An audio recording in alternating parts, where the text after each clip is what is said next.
Yeah! Ihr habt es auf meinen Blog geschafft. Das freut mich. Und ich würde mich noch viel mehr freuen, wenn ihr regelmäßig wiederkommt. Ich werde auf dieser Seite versuchen, euch auf dem Laufenden zu halten. Das heißt, ich werde mir erzählen, was ich so treibe, wem ich begegne, was ich so erlebe. Ich werde ganz, ganz viele Fotos hochladen, versprochen.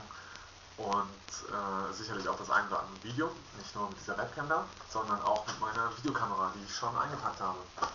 Ja, ich sitze auf geparkten Koffern. Ich bin total nervös, angespannt, hibbelig, aber die Freude überwiegt. Ich freue mich auf jeden Fall riesig jetzt darauf, jetzt nach Delhi zu gehen, dort 2 Monate ein Praktikum zu machen bei der Delhi Policy Group.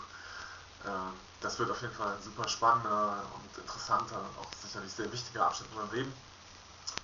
Und ihr könnt daran teilhaben. Ich würde mich auf jeden Fall freuen, wenn ihr regelmäßig auf diese Seite kommt.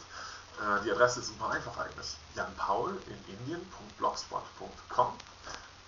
Kommt wieder und dann seht ihr den nächsten Beitrag wahrscheinlich schon aus Delhi, dann am Sonntag. Bis dahin.